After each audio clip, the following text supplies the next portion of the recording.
ജ്ഞാനത്തിന്റെ പുസ്തകം 8-ാം അധ്യായം 1 മുതൽ 5 വരെയുള്ള തിരുവചനങ്ങൾ. ഭൂമിയിൽ ഒരറ്റം മുതൽ മറ്റേ അറ്റം വരെ ജ്ഞാനം സ്വാധീനം ചെലുത്തുന്നു. അവൾ എല്ലാ കാര്യങ്ങളും നന്നായി ക്രമപ്പെടുത്തുന്നു. ഞാൻ യൗവനം മുതൽ അവളെ സ്നേഹിക്കുകയും അന്വേഷിക്കുകയും ചെയ്തു. അവളെ വരിക്കാൻ ഞാൻ അഭിലഷിച്ചു.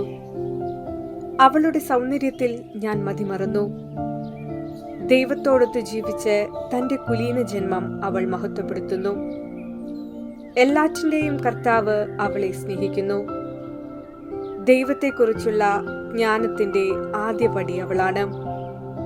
അവിടുത്തെ പ്രവർത്തനങ്ങളിൽ കൂട്ടാളിയും.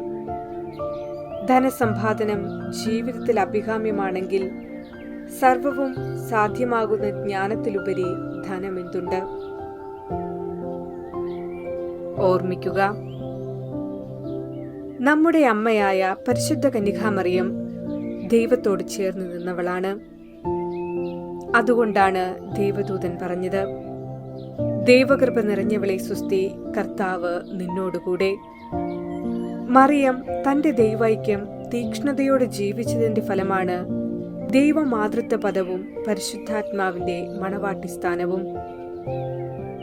അമ്മയെക്കുറിച്ച് പറയുമ്പോൾ അവൾ നിർബാധമൊഴുകുന്ന സ്നേഹമാണ്, കാരുണ്യമാണ്. ഇന്ന് പരിഷ്കൃത ലോകം അത് തിരുത്തി എഴുതിക്കൊണ്ടിരിക്കുന്നു. സ്വന്തം മക്കളെ നിഷ്ഠൂരമാംവിധം കൊലപ്പെടുത്തുന്നു. നാം ചിന്തിക്കേണ്ട ഒരു കാര്യമുണ്ട്. അമ്മയിൽ നിന്നാണ് നാം യാത്ര ആരംഭിക്കുന്നത്. ഒരു നല്ല അമ്മ സ്ത്രീത്വത്തിന്റെ വക്താവായിരിക്കണം. യുവതലമുറയിലെ മിക്ക അമ്മമാരും തനിക്ക് തോന്നുന്നത് സ്വാതന്ത്ര്യമായി കരുതുകയും അവർ മക്കളെക്കുറിച്ച് തീരുമാനിക്കുന്നതാണ് ശരിയെന്നും ആ വഴി അവർ പോകണമെന്നുമാണ്. എന്നാൽ അവരുടെ പിതാവായ ദൈവം എഴുതി രേഖപ്പെടുത്തിയ തീരുമാനങ്ങൾ ആരാണ് നടപ്പിലാക്കേണ്ടതെന്ന് ഈ അമ്മമാർ തിരിച്ചറിയുന്നില്ല. ഇവിടെ നഷ്ടമാകുന്നത് മക്കളും അവരുടെ ഭാവിയുമാണ്. ഭാവിയിലെ സാമ്പത്തിക സുരക്ഷ മാത്രം തേടി ഈശ്വര ചിന്ത വെടിഞ്ഞ് ജീവിക്കുന്നവരായി എല്ലാവരും മാറിക്കൊണ്ടിരിക്കുന്ന ഈ സാഹചര്യത്തിൽ ദൈവത്തോട് ചേർന്നുള്ള ജീവിതത്തിനെ അർത്ഥമുള്ളൂ എന്ന തിരിച്ചറിവ് എല്ലാവർക്കും ഉണ്ടാകട്ടെ എന്ന് പ്രാർത്ഥിക്കാം.